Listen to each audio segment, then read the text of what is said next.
5 erreurs à pas commettre quand on postule au Luxembourg. 5 erreurs à ne pas commettre quand on postule au Luxembourg. La troisième va vous surprendre. Ah, c'est pour le watch time. Avec ça, si on fait pas des vues, Le CV généraliste. C'est tout simplement avoir un CV généraliste. pensez à mettre un titre sur votre CV et l'adapter à chaque candidature que vous effectuez. Et surtout, ne pas négliger les quelques différences avec un CV pour une candidature en France. Par exemple, l'évaluation linguistique. Détaillez au maximum vos compétences. Si cela est justifié, un CV de plusieurs pages ne choquera pas un recruteur luxembourgeois. Et surtout, pas de mensonges et zéro faute.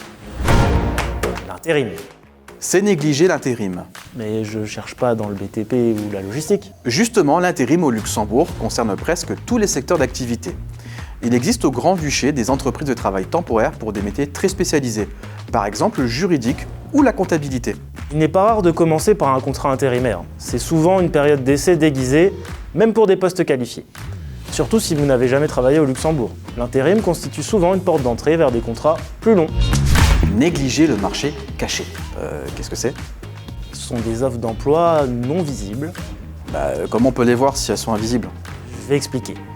Habituellement, un candidat va rechercher des offres sur les moteurs de recherche d'emploi standards. francetravail.fr ou des sites privés, Un candidat peut également utiliser des réseaux sociaux professionnels. comme LinkedIn ou pour certains métiers Facebook. Il faut savoir que la majorité des offres ne sont pas forcément diffusées sur ces réseaux classiques. Les entreprises luxembourgeoises, avant de publier une offre, peuvent parcourir leur base de CV. C'est la raison pour laquelle il ne faut pas hésiter à envoyer des candidatures spontanées. L'entreprise va également informer ses collaborateurs d'une création de poste à venir. Tu cherches toujours du boulot ? On recrute chez nous. Merci Juju. Ça, c'est ce qu'on appelle la cooptation. Un salarié d'une entreprise vous recommande pour un poste en interne, et ça se fait beaucoup au Luxembourg. Localisation, mobilité. Tout simplement, vous devez anticiper votre futur lieu de travail et le moyen de vous y rendre. Certes, au Luxembourg, les transports en commun sont gratuits. Vous pouvez vous y rendre en train, bus ou voiture. Entre une entreprise à la frontière française près de Rémiche ou une entreprise tout au nord du Luxembourg, il y a un monde. Un petit outil qui peut vous servir, et comme pour la troisième erreur, Aïe, fort. ça s'appelle editus.lu. Les pages professionnelles luxembourgeoises où vous pouvez cibler les entreprises par zone géographique et secteur d'activité. Opportunité miracle. Certaines personnes font le choix de postuler au Luxembourg car elles ne trouvent pas d'emploi en France. Le Luxembourg, ce n'est pas un marché miracle.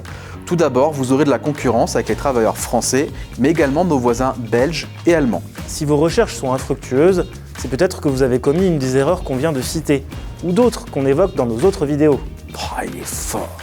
Et surtout, votre conseiller France Travail est à votre disposition pour vous accompagner dans votre recherche, que ce soit au Luxembourg ou en France.